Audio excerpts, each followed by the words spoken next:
స్త్రీలైన మీరు దేవుడు మిమ్మల్ని సున్నిత హృదయులుగాను చాలా కేర్ అండ్ కంపాషన్ ఉన్న మనుషులుగాను చేశాడు. Don't lose that. వాడెవడో మీసాలు తిప్పాడని, తొడలు కొట్టాడని మీరు మీ స్త్రీత్వాన్ని కోల్పోవద్దు. ఎస్తేరు రాజు సముఖానికి వెళ్ళింది తన ప్రజలను కాపాడుకోవటానికి. నీ మూలాలు నీ ప్రజల్లోనే ఉన్నాయి, నీ మూలాలు నీ కుటుంబంలోనే ఉన్నాయి.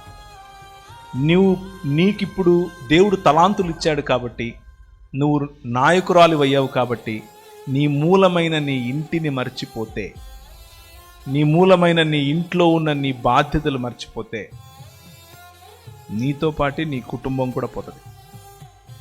3 ఎంకరేజ్మెంట్ మాటలు చెప్పాను. 1 అంటే 4 పావుల్లో 1 పావు మిమ్మల్ని కొద్దిగా హెచ్చరిస్తున్నాను.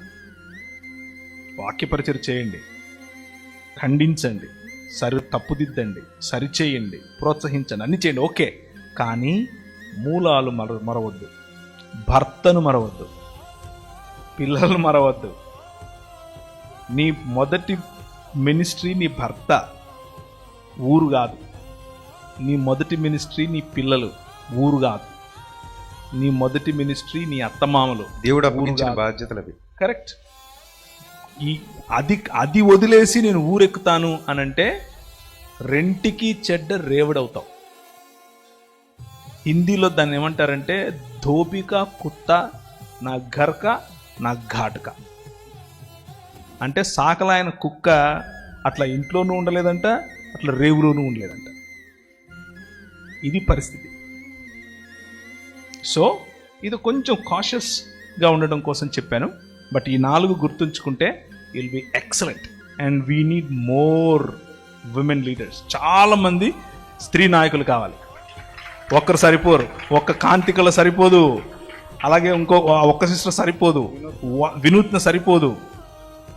100 కావాలి, 100,000 కావాలి. Right? So rise more women leaders. And నా డ్రీమ్ అదే. నేను చాలాసార్లు మాడుతుంటాను Ishan. We need thousands of women leaders. So rise up. This is your time. ఇది మీ సమయం. Rise up. Thank you.